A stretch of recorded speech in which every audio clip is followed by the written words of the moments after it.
Hello friends, स्वागत है आप सभी का आपके अपने YouTube channel GK Prince academy पर। तो दोस्तों, हम आज के इस वीडियो के माध्यम से शुरुआत कर रहे हैं जूनियर असिस्टेंट के प्रैक्टिस सेट को लेकर। ठीक है, प्रैक्टिस सेट की शुरुआत करेंगे आज से और ये प्रैक्टिस सेट नंबर पहला होगा जो कि इस बुक के द्वारा लिया गया है। इसमें अगर हम बात करेंगे तो टोटल इसमें देखिए 11 टेस्ट हैं। ठीक है, 6 फुल टेस्ट हैं और इसके बाद 5 जो है सेक्शनल टेस्ट हैं। तो सभी को एक साथ देखेंगे। सिलेबस आपको पता होगा, तो चलिए पहला टेस्ट आपके सामने कुछ इस तरीके से। इसमें जो है सबसे पहले हिंदी के क्वेश्चन है। ठीक है, और आपको भी साथ साथ कमेंट में करते चलना है कि आपके कितने क्वेश्चन सही जा रहे हैं, या पहले का आंसर क्या होगा आपके हिसाब से, दूसरे का आंसर क्या होगा। लेटेस्ट पैटर्न पर यह आधारित है। बहुत बढ़िया टेस्ट है और शुरू से लेकर आखिरी तक इसको देखिएगा। ठीक है, चलिए हिंदी का पहले शुरुआत करेंगे। पहला क्वेश्चन आपके सामने है, दिया गया है यहाँ पे कि निम्नलिखित में से कौन सा कथन असत्य है। ठीक है, इसमें से बताना, बताइए इसका आंसर क्या हो जाएगा। कौन सा कथन इसमें से असत्य है, मतलब गलत कथन चूज करना है। इसमें से 5 ऑप्शन आपके सामने दिया गया है। ठीक है, इस तरीके से, और यहाँ पे बताना है कि इनमें से कौन सा गलत बातें कही गई हैं। पहला ऑप्शन है भाषा की सबसे छोटी इकाई वर्ण या अक्षर होती है। दूसरा है 10 जनवरी को विश्व हिंदी दिवस मनाया जाता है। तीसरा है विश्व हिंदी सम्मेलन का पहला संस्करण नागपुर में 1976 में आयोजित किया गया था। चौथा है हिंदी भाषा का विकास क्रम संस्कृत, पाली, प्राकृत, अपभ्रंश और फिर हिंदी आता है। और पांचवा ऑप्शन है उपयुक्त में से कोई नहीं। इसका राइट आंसर क्या हो जाएगा, इसमें से कौन सा एक गलत कथन है। ठीक है, तो इसका आंसर क्या हो जाएगा। क्वेश्चन नंबर 1 का आंसर है सी पार्ट, जो कि गलत है। विश्व हिंदी सम्मेलन का जो पहला संस्करण दिया गया है नागपुर में मनाया जाता है, यह गलत है। ये नागपुर में नहीं मनाया गया था। पहला जो मनाया गया था, पहला संस्करण 1975 में मनाया गया था, ना कि 1976 में। ठीक है, नागपुर सही है, यहाँ पे 1975 हो जाना चाहिए। 1975 में मनाया गया था, ना कि 1976 में। और मनाया गया था नागपुर में ही, नागपुर महाराष्ट्र में पड़ता है, तो वहीं पर मनाया गया था। ठीक है, 12वां जो सम्मेलन हुआ है 2023 में हुआ है। और यह सम्मेलन कहाँ पर हुआ है, नाडी में। नाडी किस देश में पड़ता है, तो ये फिजी एक देश है, फिजी में। तो फिजी में अभी 12वां संस्करण मनाया गया है 2023 में, और पहला संस्करण नागपुर के 1975 में मनाया गया था। तो ये ऑप्शन क्या है, सी गलत है, बाकी सारे ऑप्शन सही हैं इसमें। चलिए क्वेश्चन नंबर 2, मिश्रित तथा संयुक्त वाक्यों में विरोध का भाव प्रकट करने के लिए किस विराम चिन्ह का प्रयोग किया जाता है। मिश्रित वाक्य और संयुक्त वाक्य, इनके बारे में आप जानते होंगे। इनमें अगर विरोध का भाव प्रकट करना है तो किस विराम चिन्ह का प्रयोग करेंगे, और आपके सामने विराम चिन्हों के नाम दिए गए। इसमें से बताइए क्या हो जाएगा इसका आंसर। तो मिश्रित और संयुक्त वाक्यों में विरोध का भाव प्रकट करने के लिए हम अर्ध विराम चिन्ह का प्रयोग करते हैं। तो आंसर हो जाएगा सी ऑप्शन। अर्ध विराम क्या होता है, एक फुल स्टॉप होता है, नीचे कामा होता है, इसको हम कहते हैं अर्ध विराम। तो इसी का प्रयोग किया जाता है। तो सी ऑप्शन यहाँ पर भी सही है। ठीक है, चलिए क्वेश्चन नंबर 3, निम्नलिखित में से वर्तनी की दृष्टि से अशुद्ध शब्द बताना। ठीक है, इसमें से कौन कौन सा गलत है, इन पांचों में से कौन सा गलत है। इसके बाद आपका ये ऑप्शन दिया गया है और इसमें बताना है कि कौन कौन से शब्द जो है अशुद्ध है। क्वेश्चन नंबर 3 में अगर हम देखेंगे तो पहला है सांकृत्यायन। ठीक है, सांकृत्यायन की बात करेंगे तो क्वेश्चन नंबर 3 का ये जो है सही रूप से लिखा हुआ है। फिर दिया गया है दूसरा अहिल्या। तो अहिल्या गलत है क्या या सही है, तो यह देखिए अहिल्या गलत है। अहिल्या जो है होता है, लिखा जाता है, शुद्ध रूप इसका हो जाएगा अहल्या। ठीक है, अहल्या होता है, जो कि यहाँ पे अहिल्या दिया गया था, तो यह गलत है। ठीक है, व्याकरण की दृष्टि से। फिर इसके बाद विरहड़ी दिया गया है, विरहड़ी सही है। कैलाश की बात करें, ये भी सही है। जिजीविषा गलत दिया गया है।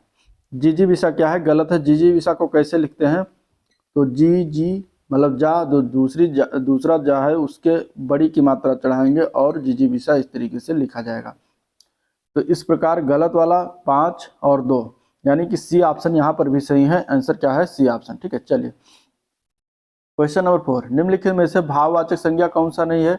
जूनियर असिस्टेंट 3284 की भर्ती जो है वो 1 फरवरी को होना है। ठीक है, 1 फरवरी 2026 इसका डेट आ चुका है, तो तैयारी करते रहिए। ठीक है, काफ़ी समय आपके पास अब ज़्यादा नहीं है, तो जितना प्रैक्टिस सेट हो सकता है लगाइए। ठीक है, वीडियो अगर समझ में आया तो वीडियो को लाइक कर दीजिएगा, चैनल को सब्सक्राइब नहीं किया अभी तो सब्सक्राइब कर लीजिएगा। ठीक है, ये 2 काम आपको करना है। चलिए, भाववाचक संज्ञा इनमें से कौन सा नहीं। भाववाचक संज्ञा क्या होती है, जो संज्ञा से भाव प्रकट हो। यहाँ पे अगर देखा जाए तो आंसर क्या हो जाए, बुद्धिमानी क्या है, भाववाचक संज्ञा है। ठीक है, इसके अलावा कड़वाहट, ये भी भाववाचक संज्ञा है। देव, देव शब्द क्या है? तो देव शब्द एक जातिवाचक संज्ञा है, ठीक है, ये क्या है? जातिवाचक संज्ञा है। इसके अलावा अगर हम देखेंगे अंकित, तो अंकित शब्द क्या है? ये भी एक व्यक्तिवाचक संज्ञा है। क्या है? ये व्यक्तिवाचक संज्ञा, न कि भाववाचक संज्ञा। तो यहाँ पे इसका ये हो जाएगा व्यक्तिवाचक संज्ञा। फिर आ जाता है इसमें आनंद, तो आनंद जो है भाववाचक संज्ञा है। तो इसमें से कौन कौन सा भाववाचक संज्ञा नहीं होगा? तो 3 और 4, ये दो नहीं होगा। तो आंसर यहाँ पे क्या है? ए पार्ट इसका करेक्ट है, 3 और 4, ठीक है। क्या हो जाएगा? ए पार्ट इसका करेक्ट हो जाएगा।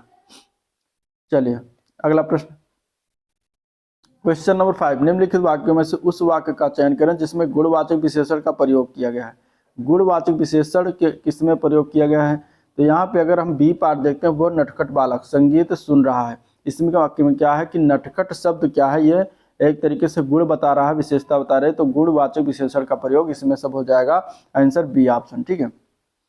चलिए अगला प्रश्न, निम्नलिखित में से लिंग की दृष्टि से असंगत युग्म इनमें से कौन सा है? तो सेठ का सेठाइन स्त्रीलिंग होता है, तो ये अगर हम देखेंगे तो ये गलत हो जाएगा, क्योंकि सेठ का होता है सेठानी, स्त्रीलिंग क्या होता है? सेठानी होता है। तो यहीं पर गलती की गई, ठीक है। तो यहाँ पे आंसर हो जाएगा ए पार्ट, बाकी सारे सही हैं। अनुज का अनुजा, तरुण का तरुणी, नायक का नायिका। चलिए क्वेश्चन नंबर 7 देखते हैं। क्वेश्चन नंबर 7 है, निम्नलिखित में से प्रजा का बहुवचन रूप क्या होगा? प्रजा शब्द का बहुवचन जब बनाते हैं तो प्रजा शब्द का बहुवचन क्या होता है? प्रजा ही होता है। तो यहाँ पे बी ऑप्शन इसके लिए करेक्ट है, ठीक है। चलिए निम्नलिखित में से किस विकल्प में सभी शब्द तद्भव शब्द हैं? तद्भव तत्सम जरूर पूछा जाएगा। यहाँ पे क्वेश्चन नंबर 8 में अगर देखेंगे तो जीव जो दिया गया, जीव तद्भव है, जमुना तद्भव, दही जामुन ये तद्भव है। तो आंसर सी ऑप्शन हो जाएगा, ठीक है। बाकी किसी में ऐसा नहीं है कि सभी शब्द जो है तद्भव शब्द हैं, उसमें कहीं ना कहीं तत्सम शब्द भी कहीं ना कहीं जुड़ा है। जीव का तत्सम क्या होता है? जिह्वा होता है। जमुना का तत्सम होता है जमुना होता है। और दही का होता है दधि, ठीक है, दही का दधि होता है। और जामुन जो दिया गया है, जामुन का जम्बुल होता है, ठीक है। तो इस प्रकार इन सब का तत्सम ये होता है। चलिए अगला प्रश्न, क्वेश्चन नंबर 9 है, निम्न में से कौन सा निःसंकोच शब्द में प्रयुक्त संस्कृत उपसर्ग है? तो निःसंकोच में अगर देखा जाए तो उपसर्ग जो है वो निः उपसर्ग प्रयोग किया गया है। यहाँ पे हो जाएगा आंसर इसका क्या? ए पार्ट करेक्ट है, ठीक है। चलिए निम्नलिखित वाक्यांशों के लिए प्रयुक्त सार्थक शब्द कौन सा नहीं है? तो क्वेश्चन नंबर 10 में अगर हम देखें तो पहला दिया गया रात्रि का पहला पहर, तो प्रदोष कहते हैं, सही है, ठीक है। आधी रात के समय को निशीथ कहा जाता है, भी सही है। इसके अलावा अगर हम देखेंगे सागर में लगने वाली आग्नि को बड़वाग्नि कहते हैं, भी सही है। उत्तर और पश्चिम के बीच का कोण आग्नेय, तो ये गलत हो जाएगा। उत्तर और पश्चिम के बीच का कोण जो होता है उसको कहते हैं वायव्य। क्या कहते हैं? वायव्य कहते हैं। तो यहीं पर गलती की गई है, तो आंसर हो जाएगा डी ऑप्शन, ठीक है। चलिए अगला प्रश्न है, पर्यायवाची शब्द की दृष्टि से कौन सा सुमेलित नहीं है इनमें से? सनातन, नित्य, अक्षय, शाश्वत का एक दूसरे के पर्यायवाची हैं, या फिर गिरिराज, हिमपत, हिमाद्री, अचर एक दूसरे के पर्यायवाची हैं, या फिर यहाँ पे शार्दुल, केसरी, मृगराज, नाहर एक दूसरे के पर्यायवाची है, फिर हाटक, हेम, जात रूप, तामरस, या इनमें से कोई नहीं? क्या एक दूसरे के पर्यायवाची इनमें से नहीं होगा, जो कि एक दूसरे से सुमेलित नहीं करते हैं? तो अगर हम बी पार्ट देखें तो गिरिराज दिया गया, हिमपत, हिमाद्री, ये तीन जो है क्या है? हिमालय का है। जबकि अचर शब्द क्या है? किसका पर्यायवाची? स्थावर होता है, इसका पर्यायवाची स्थावर होता है। तो यहीं पर डिफरेंट है, तो आंसर हो जाएगा बी ऑप्शन। बाकी सबके क्या है? सही है, बस सिर्फ बी में जो है सुमेलित नहीं है। चलिए क्वेश्चन नंबर 12, निम्नलिखित में से शुद्ध वाक्य का चयन करें। शुद्ध वाक्य का इनमें से देखेंगे, कृपया आज अवकाश देने कृपा करें। अब देखिए गलत है, क्योंकि यहाँ भी कृपया, यहाँ पर कृपा, दो बार इसको नहीं लगा सकते, ठीक है। गनीमत है कि मैं गिरते गिरते बच गया, तो यहाँ पर भी गलती है। और ये जो है हो जाएगा गलत। यहाँ पे शुद्ध वाक्य की अगर बात करेंगे तो अगर हम देखें डी पार्ट, ठीक है, यहाँ पे देखें सकुशल सहित, ये दोनों एक साथ नहीं लगा सकते, तो ये गलत हो जाएगा। राष्ट्र की उन्नति संस्कृति और शक्ति उसकी एकता पर निर्भर है, तो ये इसमें जो है सही है। तो आंसर हो जाएगा डी ऑप्शन, ठीक है। ये वाक्य क्या है? शुद्ध है। क्योंकि अगर हम देखें तो इस प्रकार जो है ये चीजें हैं, ठीक है। और गनीमत है कि मैं गिरते गिरते बच गया, अगर हम यहाँ पे देखें तो गिरते गिरते की जगह पे यहाँ पे होना चाहिए था शुद्ध रूप से इसका, कि गनीमत है कि मैं गिरने से बच गया, ठीक है। गनीमत है कि मैं गिरने से बच गया, तो ये सही हो जाता, ठीक है। यहाँ पे सहित नहीं लगाना चाहिए था, वो सकुशल अपने घर पहुंच गया तो सही हो जाता। तो इस प्रकार यहाँ डी ऑप्शन हो जाएगा। अगला प्रश्न, निम्नलिखित में से कौन सा अलंकार शब्द अलंकार के भेद के अंतर्गत नहीं आता। ठीक है, अलंकार दो प्रकार का होता है, शब्द अलंकार, अर्थालंकार। यहाँ पे अगर हम देखें तो शब्द अलंकार के भेद में कौन सा अलंकार नहीं आएगा, तो वो हो जाएगा पूर्णपमा।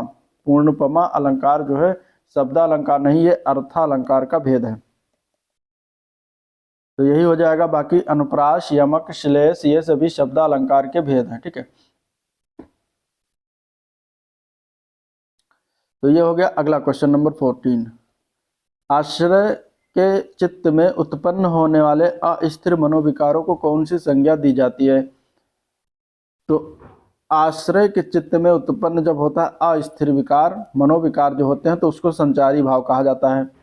तो आंसर क्या है, डी ऑप्शन। ठीक है, संचारी भाव की संख्या कितना है, 33 है। ये भी याद रखिएगा, आपको सभी की परिभाषाओं को याद रखना है, विभाव, अनुभाव, स्थायी भाव, संचारी भाव।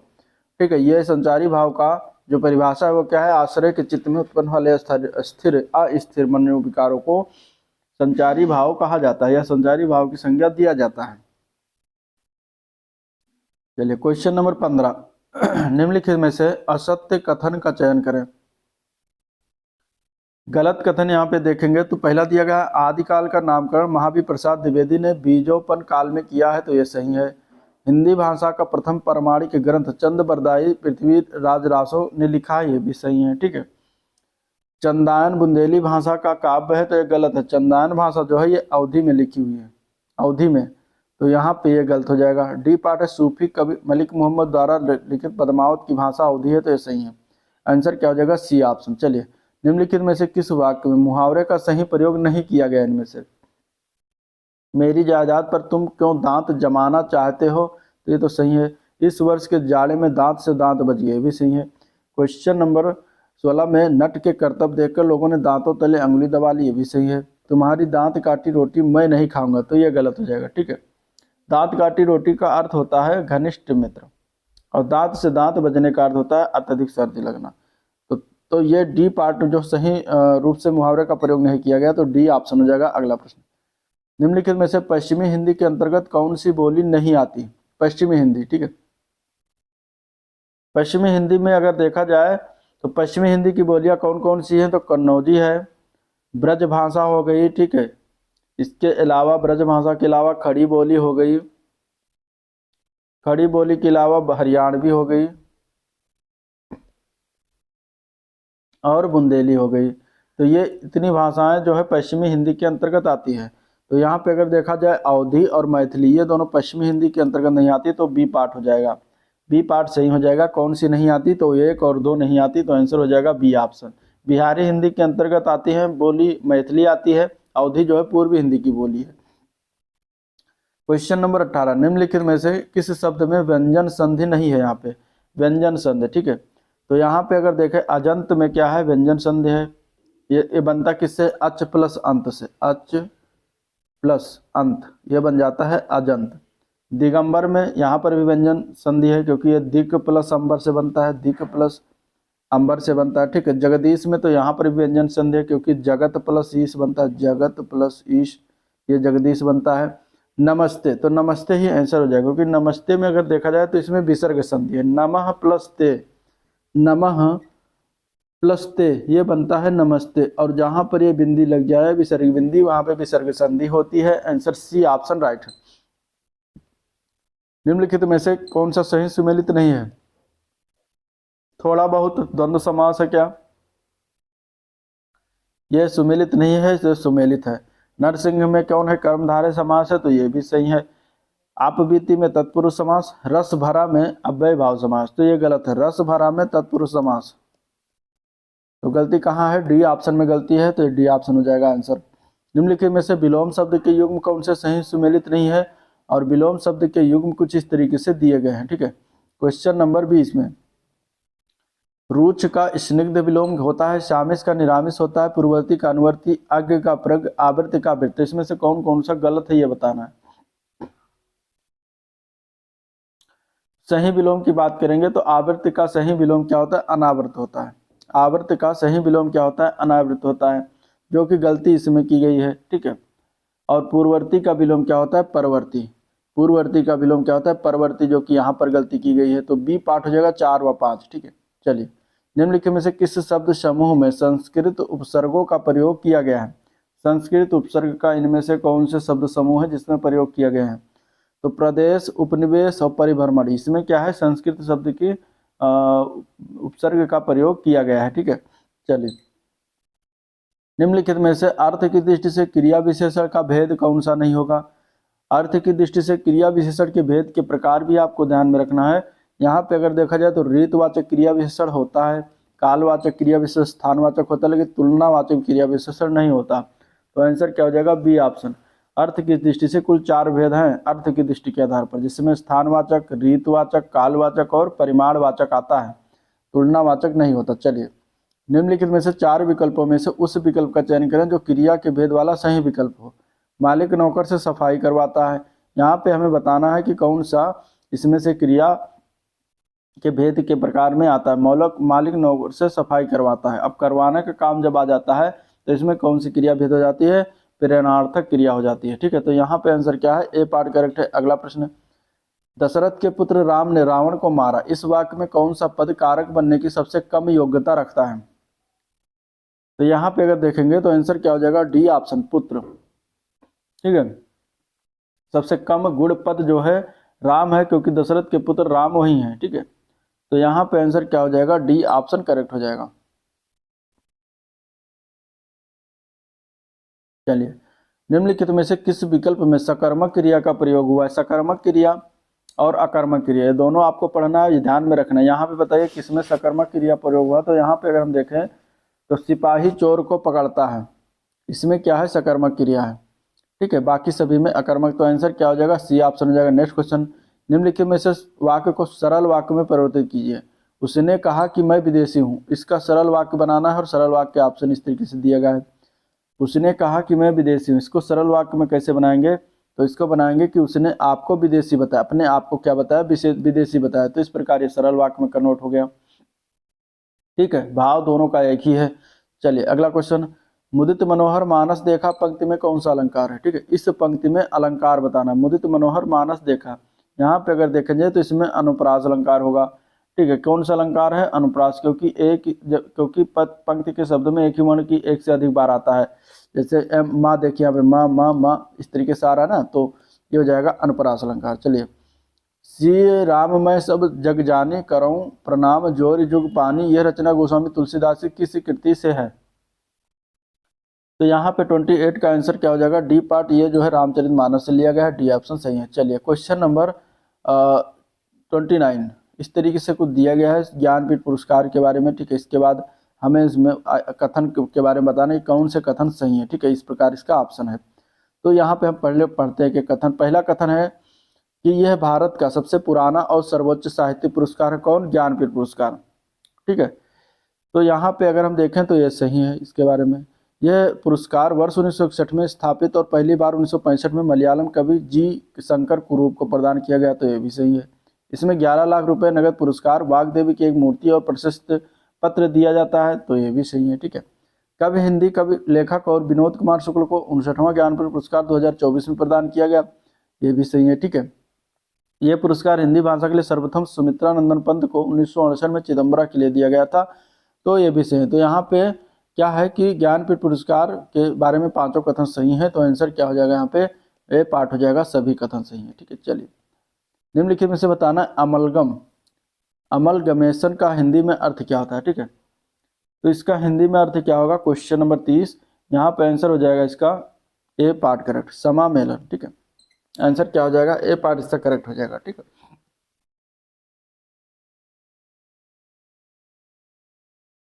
चलिए अब सामान्य ज्ञान के बारे में क्वेश्चन देखते हैं। निम्नलिखित में से किस वर्ष में आजाद हिंद फौज के गिरफ्तार सैनिकों और सैन्य अधिकारियों पर ब्रिटिश सरकार द्वारा मुकदमा चलाया गया था? तो किस वर्ष में चलाया गया था ये बताना है। क्वेश्चन नंबर 46 का आंसर क्या हो जाएगा? तो ये चलाया गया था 1945 में। 1945 में आजाद हिंद फौज के गिरफ्तार सैनिकों और उनके अधिकारियों पर ब्रिटिश सरकार द्वारा मुकदमा चलाया गया। यह मुकदमा नवंबर में लाल किले में एक सिख जो गुरु बख्श सिंह थे और प्रेम कुमार सहगल एक हिंदू और शहनवाज खान एक मुसलमान के खिलाफ चलाया गया था। तो आंसर बी ऑप्शन इसका राइट है। नेक्स्ट क्वेश्चन, निम्नलिखित में से कौन प्रारूप समिति का सदस्य नहीं था? इनमें से यहाँ पे क्वेश्चन नंबर 47 का आंसर क्या हो जाएगा, डी ऑप्शन एस.सी. मुखर्जी नहीं थे। बाकी गोपाल स्वामी अयंगर थे, के.एम. मुंशी, सैयद मोहम्मद सादुल्ला, ये सभी प्रारूप समिति के अध्यक्ष थे। ठीक है, अगर हम बात करें तो इनके अलावा 6 अन्य सदस्य जगह हम बात करेंगे तो N Madhav Rao, T Krishnamachari, K M. Munshi, Syed Mohammad Saadulla and Gopala Swami Ayyangar, Alladi Krishna Swami Ayyar. और यहाँ पे बताएं संविधान के निर्माता माने जाने वाले डॉक्टर अंबेडकर प्रारूप समिति के क्या थे, अध्यक्ष थे। तो इस प्रकार ये इसका आंसर हो जाए। नेक्स्ट क्वेश्चन, निम्नलिखित में से कौन सा सही सुमेलित नहीं है इनमें से। लिपुलेख दर्रा कहाँ पर है, उत्तराखंड में है, तो सही है। नाथुल्ला दर्रा अरुणाचल प्रदेश बता रहा है, तो गलत है। ठीक है, इसके बाद बता रहा रोहतांग कहाँ है, हिमाचल प्रदेश। इसके बाद बता रहा है कि पालघाट केरल में है। ठीक है, तो रोहतांग हिमाचल प्रदेश में है। ठीक है, पालघाट केरल में है। और दर्रा की बात करेंगे तो लाहौल स्पीति, पांगी और लेह घाटी का प्रवेश द्वार है। नाथुल्ला दर्रा की बात करेंगे तो ये किस राज्य में पड़ता है, सिक्किम में पड़ता है। कहाँ पर पड़ता है, सिक्किम में पड़ता है। तो आंसर क्या हो जाएगा, बी ऑप्शन, यही गलत है, बाकी सारे सही। नेक्स्ट क्वेश्चन, निम्नलिखित में से उत्तर से दक्षिण सही क्रम को चुनना है। ठीक है, हिमालय के जो प्रकार हैं उनके जो है पहले सबसे पहले उत्तर में कौन है, फिर उसके बाद फिर सबसे बाद, इस तरीके से हमें उत्तर से दक्षिण आना है चुनते हुए। यहाँ अगर हम देखें तो सबसे पहले ट्रांस हिमालय आता है। ठीक है, पहले नंबर पर, फिर आ जाता है बृहद हिमालय। ठीक है, फिर हो जाता है बृहद के बाद मध्य हिमालय, फिर इसके बाद आता है शिवालिक श्रेणी। तो 1 2 3 4 ये सही है इस क्रम में, तो आंसर ए पार्ट हो जाएगा। ठीक है, 4 भागों में बांटा गया है, ट्रांस हिमालय, बृहद हिमालय, मध्य या लघु हिमालय और इसके बाद शिवालिक। तो आंसर क्या हो जाएगा, ए पार्ट हो जाएगा। अगला क्वेश्चन, पर्यावरण संरक्षण के संदर्भ में ट्रैफिक क्या है। पर्यावरण संरक्षण के संबंध में ट्रैफिक की बात करते हैं तो ये वन्य जीव निगरानी क्या है, नेटवर्क है। आंसर यहाँ पे डी ऑप्शन करेक्ट हो जाएगा। ठीक है, ट्रैफिक का फुल फॉर्म है trade record analysis of flora and fauna in commerce. तो आंसर क्या है यहाँ पे, डी ऑप्शन इसका राइट है। निम्नलिखित में से भारत में किसी न किसी समय आए, कौन आए, निम्नलिखित व्यक्ति भारत में किसी न किसी समय आए, मतलब फाहियान, इब्ने बतूता, इसके अलावा मेगास्थनीज और होंगसांग, इनके हमें आगमन का सही कालानुक्रम बताना है। तो अगर हम यहाँ पे देखें तो इनके सही कालानुक्रम हो जाएगा बी पार्ट। पहले सबसे पहले मेगास्थनीज आए, फिर आए फाहियान, फिर आए होंगसांग। ठीक है, फिर इसके बाद आए इब्ने बतूता। तो आंसर क्या हो जाएगा, बी ऑप्शन राइट है। चलिए, द्वितीय पंचवर्षीय योजना के अंतर्गत निम्नलिखित में से किस विषय को उच्च प्राथमिकता दिया गया। दूसरी पंचवर्षीय योजना की बात करेंगे तो उसमें जो कि 1956 से लेकर जो है 61 तक 5 साल के लिए रही। तो इसमें इस पंचवर्षीय योजना में किसको प्राथमिकता दिया गया, तो सबसे पहले भारी उद्योग इसमें और खनिजों को उच्च प्राथमिकता दी गई थी। कृषि को प्राथमिकता दिया गया था पहले वाले पंचवर्षीय योजना में। ठीक है, तो आंसर क्या है यहाँ पे, सी ऑप्शन करेक्ट है। और दूसरी पंचवर्षीय योजना में भिलाई, दुर्गापुर, राउरकेला में जो है इस्पात संयंत्र को स्थापना की गई थी। चलिए, निम्नलिखित में से कौन सा अनुच्छेद राज्य को भाग 4 में वर्णित तत्वों को लागू करने के संकेत देता है कि कानून बनाते समय इस भाग में निहित तत्वों को लागू करना उसका कर्तव्य, और यह भी बताता है कि यह किसी भी न्यायालय में परिवर्तनीय नहीं है। तो किस अनुच्छेद के अंतर्गत आता है, तो ये दिया जाता है, बातें जो कही गई हैं ये अनुच्छेद 37 के अंतर्गत आता है। चलिए, निम्नलिखित कथनों पर विचार करना। हेमेटाइट एस के 79% भंडार भारत के पूर्वी क्षेत्रों में स्थित है। हेमेटाइट एस में 60 से 70% आयरन होता है। यह मुख्य रूप से धारवाड़, कुडप्पा चट्टानों में पाया जाता है। अब ऊपर दिए गए आधार पर सही विकल्प चुनना है। यहाँ पे क्या हो जाएगा इसका आंसर, तो सी पार्ट हो जाएगा, ये सही तीनों है। तो आंसर क्या हो जाएगा, सी ऑप्शन हो जाएगा। ठीक है, चलिए, निम्नलिखित में से कौन कथक कलाकार नहीं है। कथक कलाकार की अगर बात करेंगे तो यहाँ पे क्या आंसर हो जाएगा, बिरजू महाराज, लच्छू महाराज, सितारा देवी, ये कथक कलाकार हैं। इसमें जो है पंडित किशन महाराज जो है तबला वादक है, ना कि ये कथक कलाकार हैं। ठीक है, तो आंसर क्या हो जाएगा यहाँ पे, बी ऑप्शन हो जाएगा। चलिए, अगला क्वेश्चन, भारत सरकार ने किस वर्ष केंद्र राज्य संबंधों पर सरकारीय आयोग की स्थापना की थी। सरकारीय आयोग की स्थापना जो है ये 1983 में किया गया था। ठीक है, जो कि केंद्र राज्य से संबंधित है। आंसर क्या है, सी ऑप्शन इसका राइट है। 57 नंबर क्वेश्चन है, गुण सूत्र किससे बना है। गुण सूत्र की बात करेंगे तो प्रोटीन और डीएनए से बना होता है। यहाँ पे आंसर इसके लिए देखें, ए पार्ट करेक्ट हो जाएगा। ठीक है, चलिए अगले क्वेश्चन की तरफ चलते हैं। भुगतान संतुलन किससे मिलकर बनता है। भुगतान संतुलन बताइए किससे मिलकर बनता है। तो भुगतान संतुलन जो होता है ये अदृश्य वस्तुएं हो गई, अदृश्य आइटम हो गया, ठीक है, सॉरी दृश्य आइटम हो गया, अदृश्य वस्तुएं हो गई, एवं ऋण से मिलकर जो है बनता है। तो आंसर क्या हो जाएगा, डी ऑप्शन उपरोक्त सभी से। ठीक है, भुगतान संतुलन जिसको हम कहते हैं अंतर्राष्ट्रीय भुगतान संतुलन या BOP कहा जाता है। ठीक है, तो आंसर क्या है यहाँ पे, डी हो जाएगा। अगला प्रश्न है, निम्नलिखित में से किस अधिनियम के परिणाम स्वरूप बर्मा भारत से अलग हुआ था। तो बर्मा जो भारत से अलग किया गया तब वो अधिनियम था भारत सरकार अधिनियम 1935। कौन सा अधिनियम था, भारत सरकार अधिनियम 1935 के तहत बर्मा भारत से अलग किया गया। ठीक है, चलिए क्वेश्चन नंबर अगला देते हैं। हरित क्रांति के प्रभाव में संबंधित निम्नलिखित कथनों पर विचार करना है। हरित क्रांति की अगर बात करेंगे क्वेश्चन नंबर 60, तो यहाँ पे अगर देखा जाए, ठीक है, तो पहला है गांव में रोजगार के अवसर बढ़े, हरित क्रांति से बढ़े। ठीक है, तो हरित क्रांति से ये मतलब प्रभाव क्या पड़ा, इससे प्रभाव पड़ा गांव में रोजगार बढ़े, गांव में पूंजी फैली, पारंपरिक फसलों की कटाई, कई किस्में जो है पर्यावरण के अनुकूल थी और जिनमें रोग रोधी क्षमता आदि थी वह विलुप्त हो गई। सिंचाई बढ़ने से मिट्टी की क्षारीयता और लवणता बढ़ गई। तो इस प्रकार अगर देखा जाए तो ये हरित क्रांति के जो है प्रभाव रहे थे। ठीक है, तो आंसर क्या हो जाएगा, चारों सही है हरित क्रांति से रिलेटेड। तो आंसर क्या हो जाएगा, डी ऑप्शन उपरोक्त सभी। किस संगठन ने विश्व ऊर्जा रोजगार 2024 रिपोर्ट जारी की थी, किस संगठन के द्वारा जारी किया गया था ये बताना है। ठीक है, तो ये जारी किया गया था अंतर्राष्ट्रीय ऊर्जा एजेंसी के द्वारा, विश्व ऊर्जा रोजगार अंतर्राष्ट्रीय एजेंसी के द्वारा जारी किया गया था। तो आंसर डी ऑप्शन इसका राइट है। चलिए, हाल ही में खबरों में रहा कालका शिमला रेलवे किन दो राज्यों को जोड़ता है। तो ये हरियाणा और हिमाचल प्रदेश को जोड़ता है। आंसर यहाँ पे बी ऑप्शन इसका करेक्ट है। ठीक है, क्वेश्चन नंबर 63, नमो ड्रोन दीदी योजना के संदर्भ में निम्नलिखित कथनों पर विचार करना है। ये केंद्र सरकार की एक योजना है। ठीक है, 63 में अगर देखा जाए, इसका उद्देश्य समय पर टीकाकरण करवाना है। इस योजना के उद्देश्य में नशे की लत को भी रोकना सम्मिलित है। ठीक है, तो यहाँ पे हमें बताना है सही कथन कौन सा है।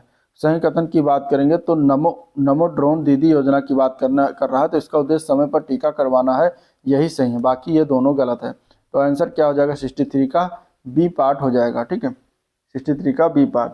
नमो ड्रोन जो है केंद्रीय क्षेत्र की योजना है जिसका उद्देश्य महिलाओं और नेतृत्व, सॉरी यहाँ पे आंसर क्या हो जाएगा, ए पार्ट हो जाएगा।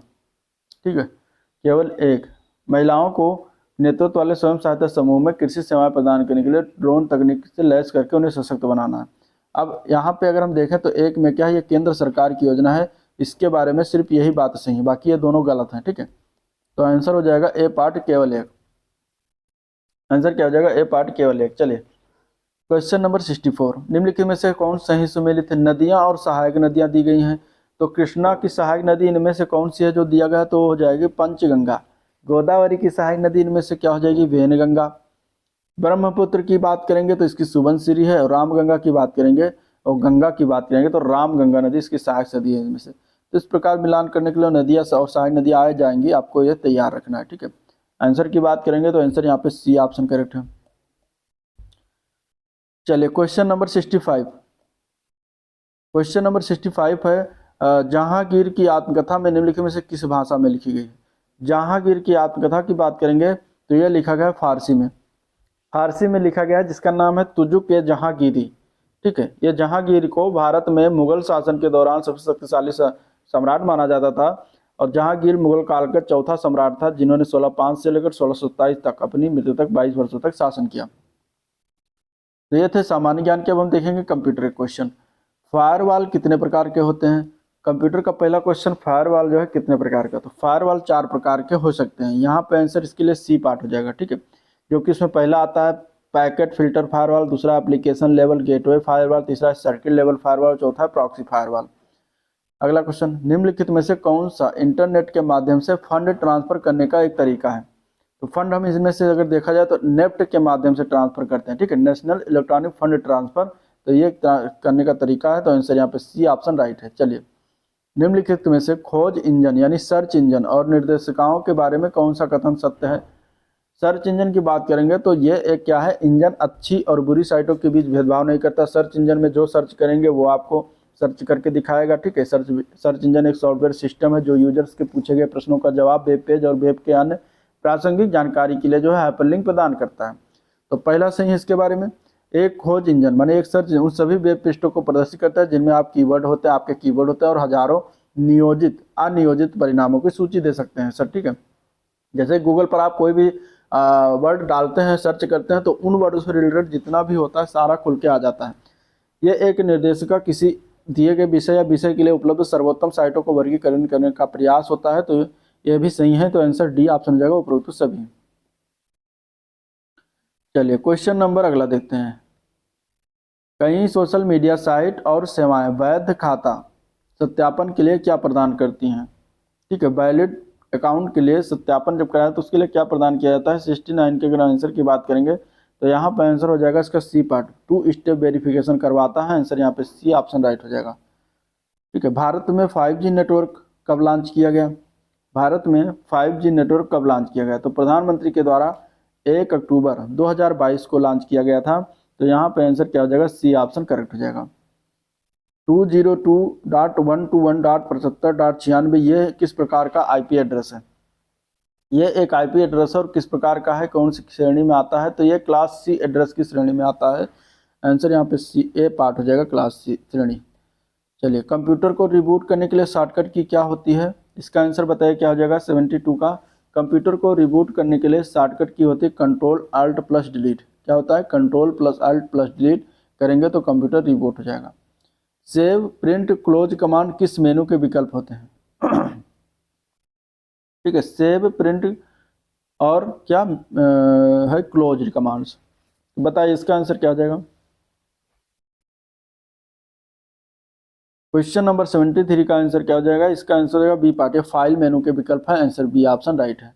74 है, निम्नलिखित डिवाइसों में से मशीनों, सेंसरों और इंटरनेट के द्वारा जोड़कर ब्रिक और मोर्टार स्टोर्स को वही डाटा उपलब्ध कराने की सुविधा निम्नलिखित में से किस तकनीक के अंतर्गत आती है जो ऑनलाइन स्टोर्स के पास होता है? ये सारी चीज़ें होती हैं, इसको कहा जाता है इंटरनेट ऑफ थिंग्स। ठीक है, IoT जिसको कहते हैं। इंटरनेट ऑफ थिंग जो है फिजिकल डिवाइस और मशीन सेंसर के इंटरकनेक्टेड नेटवर्क को संदर्भित करता है। ठीक है, तो इस प्रकार इसका आंसर क्या हो जाएगा आपका?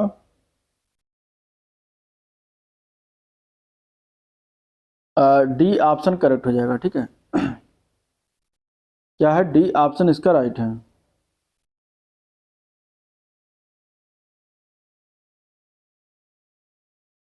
चलिए अगले क्वेश्चन की तरफ चलते हैं। निम्नलिखित में से कौन सा ई गवर्नमेंट नहीं है? इनमें से ई गवर्नमेंट इनमें से कौन सा नहीं है, ये बताना है। ठीक है,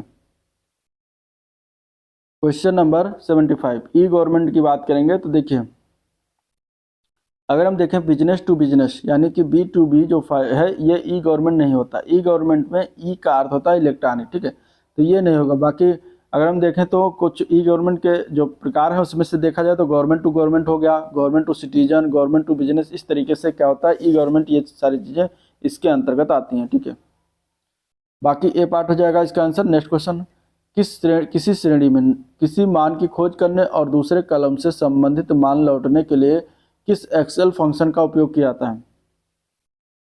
तो उस फंक्शन का नाम है वी लुकअप। क्या नाम है? वी लुकअप, जो कि दिया गया है डी ऑप्शन में। ठीक है, वी लुकअप श्रेणी में किसी मान की खोज करने के लिए एक दूसरे कलम से संबंधित मान लौटाने के लिए जो है किस एक्सेल फंक्शन का उपयोग किया जाता है?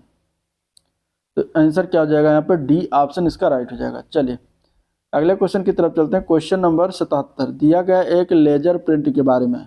ठीक है, लेजर प्रिंट के बारे में बातें बतानी है। 4 कथन दिया गया है लेजर प्रिंट के बारे में। लेजर प्रिंट क्या है? तो लेजर प्रिंट की अगर बात करते हैं 77 में, तो इसमें से कौन सा ऑप्शन सही है इसके बारे में? तो यहाँ पे अगर देखा जाए, पहला दिया गया है कि इंकजेट प्रिंटर की तुलना में अच्छी गुणवत्ता वाला प्रिंट आउट जो है देता है, तो सही है, बिल्कुल सही है। दूसरा, इंकजेट प्रिंटर की तुलना में कम खर्चीला है, तो ये गलत हो जाएगा। ठीक है, डॉट मैट्रिक्स की तुलना में ये ज़्यादा खर्चीला है। डॉट मैट्रिक्स प्रिंटर की तुलना में ज़्यादा खर्चीला है, तो ये सही है। और डॉट मैट्रिक्स प्रिंटर की तुलना में अच्छी गुणवत्ता वाला प्रिंट आउट देता है, तो ये भी सही है। तो आंसर क्या हो जाएगा? डी ऑप्शन राइट हो जाएगा। माइक्रोसॉफ्ट एक्सेस के क्वेरी विजार्ड का उद्देश्य क्या है? माइक्रोसॉफ्ट एक्सेस में क्वेरी विजार्ड का उद्देश्य क्या है, ये बताना। क्वेश्चन नंबर 78 का आंसर क्या हो जाएगा? तो यहाँ पे ए पार्ट हो जाएगा। ठीक है, तालिकाओं से डेटा निकालने के लिए प्रश्न उत्पन्न करने के लिए किया जाता है, तो आंसर क्या हो जाएगा यहाँ पे? ए पार्ट इसके लिए राइट है। क्वेश्चन नंबर 79 निम्नलिखित में से गलत कथन चुनना है। डीप लर्निंग मशीन लर्निंग का एक उपसमूह हिस्सा है। ठीक है, क्या है? सही है। क्वेश्चन नंबर 79, और दूसरा है मशीन लर्निंग डीप लर्निंग का एक समूह है, तो ये गलत हो जाएगा। मशीन लर्निंग डीप लर्निंग का एक समूह नहीं है। इसके बाद है आर्टिफिशियल इंटेलिजेंस डीप लर्निंग का एक समूह है, तो ये भी गलत है। डीप लर्निंग एआई और एमएल का उन्नत रूप है, तो ये भी सही है। तो आंसर क्या हो जाएगा, दूसरा और तीसरा गलत है, तो दूसरा और तीसरा यानी बी पार्ट हो जाएगा। अब डीप लर्निंग मशीन की बात करेंगे। डीप लर्निंग जो होता है मशीन लर्निंग का एक समूह है। डीप लर्निंग क्या है, मशीन लर्निंग का एक उप समूह है, ये सही है। ठीक है, तो आंसर क्या हो जाएगा यहाँ पे, बी ऑप्शन इसका राइट है। चलिए, MS पावर पॉइंट 2016 में किसके रिबन के ठीक ऊपर स्थित होता है, और यह है आपको सामान्य कमांड्स तक पहुंच प्रदान करता है, चाहे कोई भी टैब या मेनू चुना गया हो। तो पावर पॉइंट 2016 की जब बात करेंगे तो यहाँ पे आंसर हो जाएगा, ये quick access toolbar ribbon होता है, उसके ठीक ऊपर स्थित होता है। ठीक है, तो यहाँ पे आंसर क्या हो जाएगा, बी ऑप्शन करेक्ट हो जाएगा। चलिए, ये थे आपके कंप्यूटर के। अब हम देखेंगे उत्तर प्रदेश स्पेशल 20 क्वेश्चन, जो आपकी लेखपाल के लिए भी बहुत इंपॉर्टेंट है। ठीक है, लेखपाल के लिए भी इंपॉर्टेंट है, जूनियर असिस्टेंट के तो लिए है ही है, मतलब यूपी SSC मेंस एग्जाम जहाँ भी पूछा जाता है उन सभी के लिए इंपॉर्टेंट है, क्योंकि ये 20 क्वेश्चन तो आपको आना ही आना है, मतलब आपको मिलना ही मिलना है आपके एग्जाम में। ठीक है, पहला क्वेश्चन है, ब्लैक पॉटरी के लिए GI geographical indication tag Uttar Pradesh में निम्नलिखित में से किस स्थान से संबंधित है। तो ये ब्लैक पॉटरी जो है, ये GI टैग दिया गया है उत्तर प्रदेश के निजामाबाद, जो कि ये पड़ता है आपका आजमगढ़ शहर, आजमगढ़ जिले के निजामाबाद जगह नाम है, वहाँ को उसको GI टैग प्रदान किया गया ब्लैक पॉटरी के लिए। तो आंसर सी ऑप्शन इसका राइट है। क्वेश्चन नंबर 82, क्वेश्चन नंबर 82 में हमें बताना है कि इनमें से सही उत्तर का चयन करके हमें बताना है कि कौन सा उत्तर सही है। ठीक है,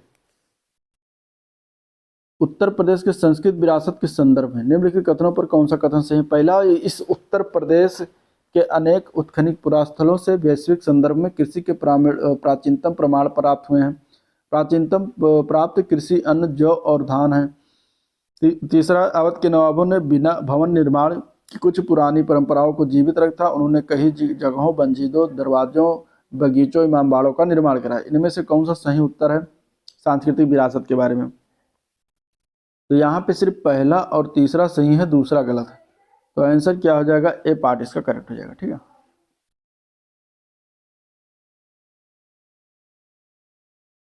अब प्राचीनतम कृषि अन्न जो दिया गया है जौ और धान, ये गलत है, क्योंकि प्राचीनतम कृषि प्राप्त जो अन्न है वो जौ और गेहूं है, न कि धान है।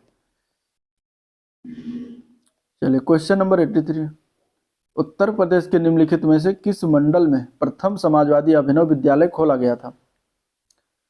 तो वो अगर हम बात करेंगे तो उत्तर प्रदेश के इलाहाबाद मंडल में प्रथम समाजवादी अभिनव खोला गया था। तो आंसर हो जाएगा इलाहाबाद। अगला प्रश्न है, कौन सा जिला ऐतिहासिक रूप से व्याघ्र प्रस्थ के यानी कि शेरों की भूमि या फिर वाक्य प्रस्थ यानी भाषण देने के स्थान से नाम से जाना जाता था, का नाम मुगल काल में पड़ गया और यह नाम हिंदी शब्द बाघ से संबंधित हो सकता है। तो वो कौन सा जिला है, तो ये किस जिले की बात कर रहा है, तो ये जिला का नाम है बागपत। आंसर ए पार्ट इसका करेक्ट हो जाएगा, बागपत। चलिए, उत्तर प्रदेश के निम्नलिखित स्थानों में आयोजित भारतीय राष्ट्रीय कांग्रेस के अधिवेशन का सही सूची को सुमेलित करना है। ठीक है, और उसके बाद आपको इस तरीके सूची के मिलान करके आंसर देना है। अब देखिए यहाँ पे भारतीय राष्ट्रीय कांग्रेस में उत्तर प्रदेश अगर बात करेंगे तो मेरठ में कब हुआ था, तो 1945 में हुआ था इसका जो है अधिवेशन। कानपुर में कब अधिवेशन हुआ, कानपुर में 1925 में हुआ था, जिसमें सरोजिनी नायडू ने अध्यक्षता की थी। लखनऊ का बहुत फेमस अधिवेशन है, ये 1916 में हुआ था। ठीक है, इसको लखनऊ समझौता भी कहा जाता है। बनारस में 1905 में हुआ था। तो इस प्रकार ये मिलान करने के लिए आ जाएगा, आपको इसको इस तरीके से तैयार रखना है। यहाँ पे आंसर क्या हो जाएगा, सी ऑप्शन हो जाएगा। ठीक है, क्वेश्चन नंबर 86, चलिए बताइए इसका आंसर क्या हो जाएगा 86 में। पंडित दीनदयाल उपाध्याय पशु चिकित्सा विज्ञान विश्वविद्यालय एवं गौर रक्षा अनुसंधान संस्थान ये कहाँ पर स्थित है। तो ये पड़ता है मथुरा जिला, मथुरा जिला में पड़ता है। मथुरा संग्रहालय मथुरा जिला में है। तो आंसर डी ऑप्शन इसका राइट हो जाएगा। उत्तर प्रदेश फर्रुखाबाद जिले के संबंध में असत्य कथन हमें बताना है। अब यहाँ पे 5 ऑप्शन आपके सामने दिया गया है असत्य कथन के बताना था। ठीक है, यह जिला उत्तर में बदायूं शाहजहांपुर, पूर्व में हरदोई, दक्षिण में कन्नौज और पश्चिम में एटा और मैनपुरी जिलों से घिरा हुआ है। तो फर्रुखाबाद की बात करेंगे तो इसमें से गलत कथन, तो ये सही है। ठीक है, ये बदायूं शाहजहांपुर, हरदोई और कन्नौज और एटा और मैनपुरी से घिरा हुआ है। फर्रुखाबाद एक जनपद एक उत्पाद के रूप में ब्लॉक प्रिंटिंग के लिए प्रसिद्ध है। तो ये भी सही है। फर्रुखाबाद के पांचाल घाट गंगा तट पर महर्षि भृगु का आश्रम स्थित है। तो फर्रुखाबाद के पांचाल घाट यानी गंगा तट पर महर्षि दुर्वासा का आश्रम है। किसका है? दुर्वासा का आश्रम है। तो इसीलिए जो है ये गलत हो जाए, दुर्वासा ऋषि का आश्रम है और यहाँ पे भृगु का आश्रम दिया गया है, जो कि गलत है। तो ये सी पार्ट गलत है। फर्रुखाबाद की स्थापना नवाब मोहम्मद खान बंगस ने किया था, और जिन्होंने इसका नाम 1714 में सम्राट फर्रुखसियर के नाम पर कर दिया था। तो ये सही है। भृगु ऋषि का आश्रम कहाँ पड़ता है? बलिया जिले में पड़ता है। ठीक है, चलिए। उत्तर प्रदेश द्वारा ग्राम पंचायतों में ई ग्राम स्वराज पोर्टल पर योजनाओं पर को अपलोड किए जाने का कार्य के उपरांत भुगतान ग्राम पंचायत सचिवालय में स्थापित कंप्यूटर सिस्टम के माध्यम से किए जाने हेतु किस पोर्टल का प्रारंभ किया गया? तो उस पोर्टल का नाम है पंचायत गेटवे पोर्टल। आंसर क्या हो जाएगा? यहाँ पे बी ऑप्शन इसका राइट हो जाएगा। क्वेश्चन नंबर 89, उत्तर प्रदेश की जो पहली खेल नीति 2023 में आई थी उसके बारे में विचार करना है और सही उत्तर बताना है। राज्य में पीपीपी के तहत अलग अलग खेलों को 14 सेंटर ऑफ एक्सीलेंस तैयार किए जाएंगे तथा राज्य में 5 हाई परफॉर्मेंस सेंटर स्थापित किया जाएगा। तो क्या ये सही है? तो बिल्कुल सही है। ठीक है, राज्य में खेलों के लिए 10 करोड़ रुपए एक राज्य एक खेल विकास कोष बनाएगा, ये भी सही है। खेल नीति के अनुसार हर पंजीकृत खिलाड़ी का 5 लाख रुपए तक स्वास्थ्य बीमा कराया जाएगा, ये भी सही है। खिलाड़ियों को बेहतर प्रशिक्षण के लिए खिलाड़ियों को 4 श्रेणियों में रखा गया, तो ये गलत है।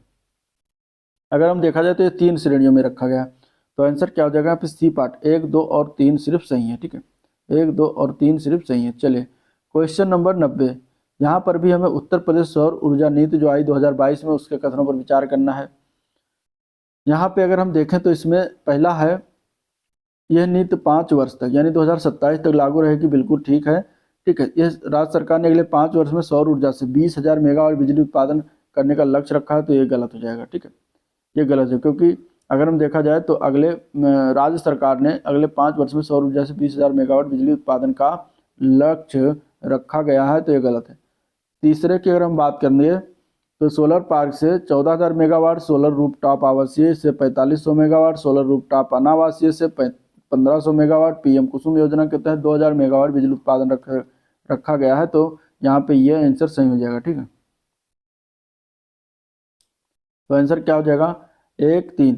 और इसके अलावा इस नीति के तहत अयोध्या शहर को मॉडल सोलर सिटी के रूप में विकसित किया जाएगा, तो ये सही है। तो आंसर हो जाएगा डी ऑप्शन, 1, 3 और 4 सही है, बाकी दूसरा गलत था। चलिए अगला प्रश्न, उत्तर प्रदेश के प्रमुख व्यक्तित्व के संदर्भ में निम्नलिखित सुमेलित करिए। प्रमुख व्यक्तित्व के संदर्भ में, ठीक है, निजामुद्दीन औलिया, बदायूं से हैं क्या? रविशंकर कहाँ से हैं? चौधरी चरण सिंह, मेजर ध्यानचंद। यहाँ पे हमें इसको सुमेलित करना है। 91 अगर हम देखें तो पहला का निजामुद्दीन औलिया जो है बदायूं से रिलेटेड है, पंडित रविशंकर वाराणसी से रिलेटेड है, चौधरी चरण सिंह की बात करें तो मेरठ से रिलेटेड है, मेजर ध्यानचंद जो प्रयागराज से रिलेटेड है। तो इस प्रकार आंसर क्या हो जाएगा? यहाँ पर डी ऑप्शन राइट हो जाएगा। ठीक है, आंसर क्या हो जाएगा? डी ऑप्शन इसका राइट हो जाएगा। चलिए, उत्तर प्रदेश खाद्य प्रसंस्करण उद्योग नीति 2023 के संदर्भ में सही कथन यहाँ पे बताना है, क्या हो जाएगा? ठीक है, देखिए, खाद्य प्रसंस्करण उद्योग नीति 2023 सही उत्तर बताना है 92 में। यहाँ पे अगर देखें पहला दिया गया उत्तर प्रदेश में खाद्य प्रसंस्करण क्षेत्र में विकास, पूंजी निवेश, रोजगार सृजन है तो नीति लाई गई, तो ये बिल्कुल सही है, इसी के लिए नीति लाई दी गई थी। दूसरा है, इस नीति के अंतर्गत 12.5 एकड़ से अधिक भूमि खरीदने की अनुमति, प्रसंस्करण इकाइयों को बिजली आपूर्ति के लिए सौर परियोजनाओं पर सब्सिडी, निर्यात परिवहन सब्सिडी आदि का प्रावधान किया गया है, सही है। इस नीति के तहत खाद्य प्रसंस्करण उद्योग की स्थापना को बढ़ावा देने के लिए उद्यमों को 35 से 50% तक की अनुदान राशि दी जा रही है, जो कि 10 करोड़ रुपए तक का हो सकता है, तो ये भी सही है। तो आंसर क्या हो जाएगा? यहाँ पे डी ऑप्शन से 1, 2 एंड 3 तीनों सही है। ठीक है, चलिए, स्वरवेद महामंदिर के लिए कौन सा कथन सही नहीं है? और इस तरीके से ऑप्शन दिया गया है यहाँ पे। तो स्वरवेद महामंदिर का उद्घाटन प्रधानमंत्री मोदी ने वर्ष 2023 में किया क्या? तो आंसर की बात करेंगे तो यहाँ पे क्या हो जाएगा? यह अगर सही है, ठीक है, यह मंदिर 7 मंजिला और साथ ही दुनिया का सबसे बड़ा मेडिटेशन सेंटर भी बनाया गया है। यह मंदिर संभल में स्थित है, तो यह गलत है। इस अगर हम बात करेंगे तो ये मोदी के द्वारा वाराणसी के उमरा में दुनिया के सबसे बड़े ध्यान केंद्र स्वरवेद महामंदिर का उद्घाटन किया गया, तो वाराणसी में है, वाराणसी। इस मंदिर में संत सदाफल महाराज की 135 फीट ऊंची प्रतिमा का शिलान्यास किया, तो यह भी सही है। तो आंसर क्या हो जाएगा? आंसर हो जाएगा सी ऑप्शन। गलत कौन था? सी पार्ट गलत था। चलिए क्वेश्चन नंबर 94, अभी हाल ही में उत्तर प्रदेश सरकार ने पहल कार्यक्रम का शुभारंभ किया। यह कार्यक्रम किससे संबंधित है? पहल कार्यक्रम की बात करेंगे तो ये ग्रामीण बच्चों को शैक्षिक अवसर प्रदान करता है। ठीक है, पहल कार्यक्रम क्या है? ग्रामीण बच्चों को शैक्षिक अवसर प्रदान करता है और ये उत्तर प्रदेश सरकार के द्वारा मई 2023 में इस योजना की शुरुआत की गई थी। ठीक है, इस योजना की शुरुआत 2023 में राजकीय यूपी सैनिक इंटर कॉलेज लखनऊ के ऑनलाइन ग्रामीण शिक्षा कार्यक्रम पहल का शुभारंभ किया गया था। चलिए, निम्नलिखित में से उत्तर प्रदेश के जनपदों का उत्तर से दक्षिण की ओर सही क्रम बताना है। तो सबसे उत्तर में यहाँ पे अगर देखा जाए तो मुरादाबाद सबसे उत्तर में इनमें से, फिर इसके बाद मुरादाबाद के उसके दक्षिण में मंदावी पड़ता है। ठीक है, फिर आ जाता है अलीगढ़, फिर आ जाता है एटा। तो इस प्रकार दक्षिण में ये उत्तर से दक्षिण सही क्रम सी पार्ट में दिया गया, तो सी पार्ट इसका करेक्ट। निम्नलिखित में से कौन सा बांध उत्तर प्रदेश में स्थित नहीं है? अब औरहौरा बांध की बात करेंगे तो उत्तर प्रदेश में स्थित है। उटारी बांध भी, अर्जुन बांध भी है, लेकिन केरवा बांध उत्तर प्रदेश में स्थित नहीं है, ये भोपाल में पड़ता है। ठीक है, तो यही आंसर हो जाएगा सी ऑप्शन। अगला प्रश्न है, उत्तर प्रदेश किस जिले में डॉल्फिन सफारी स्थापित किया जाएगा? डॉल्फिन सफारी की जब बात करेंगे तो हो जाएगा आंसर इसका बी पार्ट, याद रखिएगा, वाराणसी में। निम्नलिखित में से उत्तर प्रदेश में कृषि विश्वविद्यालय एवं स्थापना का सही सुमेलित किसमें नहीं किया गया है? तो सरदार पटेल कृषि विश्वविद्यालय की स्थापना 2000 में हुआ, बिल्कुल सही। चंद्रशेखर आजाद कृषि विश्वविद्यालय की स्थापना हुआ था 1969 में। इसका हुआ था 1969 में, तो यही आपका आंसर हो जाएगा गलत वाला। नरेंद्र देव कृषि विश्वविद्यालय 1976, रानी लक्ष्मीबाई कृषि विश्वविद्यालय 2014 में। तो आंसर क्या हो जाएगा? B option. अगला प्रश्न, निम्नलिखित में संभल जिले उत्तर प्रदेश किस डिवीजन में आता है? ठीक है, संभल जिला जो है उत्तर प्रदेश के किस डिवीजन में आता है ये बताना। यहाँ पे ऑप्शन दिया गया है, संभल जिला किस डिवीजन के अंतर्गत आएगा? संभल जिला जो है ये आपका पड़ता है मुरादाबाद डिवीजन या मुरादाबाद मंडल के अंतर्गत आता है।